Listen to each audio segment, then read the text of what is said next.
एक बहुत बड़ा वादा करके तेजस्वी बाबू आए थे कि हम आते ही 10 लाख लोगों को नौकरी देंगे। काफी 2.5-3 साल रहे तो 2.5-3 साल में कम से कम 5 लाख को तो दे देना चाहिए था। तेजस्वी बाबू को आदत पड़ गई है केवल विरोध करना है। सब समय की बात है, समय पे बात होगी। ऐसी नमस्कार, मेरा नाम प्रेम है और आप लाइव स्ट्रीम देख रहे हैं। मनोज तिवारी अभी पटना पहुंचते हैं और नेता प्रतिपक्ष तेजस्वी यादव पर खूब बरसते हैं। देखिए तेजस्वी यादव किस तरीके से एनडीए सरकार पे सवाल खड़े कर रहे हैं। उतना ही नहीं, विपक्ष के नेताओं का कहना है कि नीतीश कुमार हमारे सामने होते हैं तो 25 के विधानसभा के चुनाव में इंडिया गठबंधन को ज़्यादा वोट आएगा। तमाम सवाल मनोज तिवारी से पूछा गया, किस तरीके से जवाब दे रहे हैं, पहले आप वो सुनिए। राहुल गांधी जी का इस समय थोड़ा इलाज की ज़रूरत है। उनका मेंटल हेल्थ चेकअप होना चाहिए। सबसे जो चिंता की बात है कि आप दुनिया भर का जात जानना चाहते हैं और अपना जाति नहीं बताना चाहते। ऐसा क्यों? वो कहते, उनसे जब पूछा गया कि आपकी जाति क्या है तो उन्होंने कहा कि इन्होंने मुझे गाली दिया। अगर राहुल गांधी जी से जात पूछा जाए तो उनको लगता है कि गाली दिया गया है, तो फिर दूसरे की जात पूछते हैं तो वो भी तो गाली हुई। तो वो सबको गाली देना चाहते हैं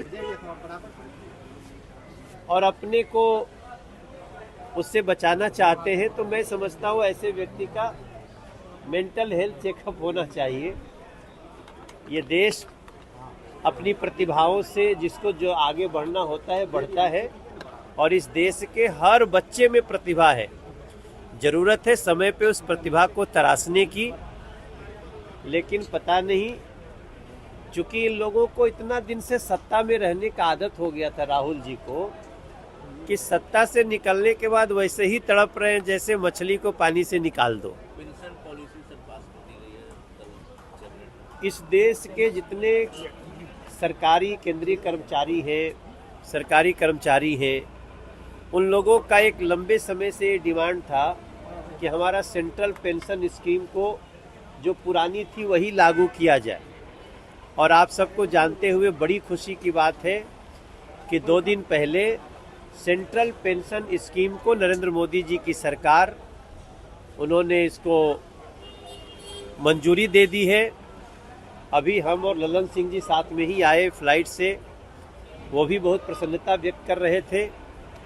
और मैं समझता हूँ ये देश के जितने सरकारी कर्मचारी हैं उनके लिए बहुत ही खुशी की बात है कि जो भी सरकारी कर्मचारी की जब नौकरी ख़त्म हो रही होगी या जब वो छोड़ रहे होंगे तो उसके 1 साल पहले जो उनका वेतन होगा उसका 50% उनको पेंशन के रूप में मिलेगा।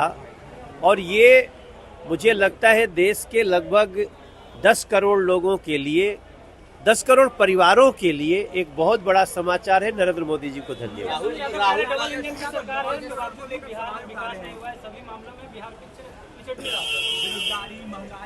और भी कई सारे मामलों को उठा रहे हैं।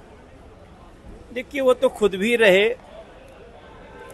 एक बहुत बड़ा वादा करके तेजस्वी बाबू आए थे कि हम आते ही 10 लाख लोगों को नौकरी देंगे।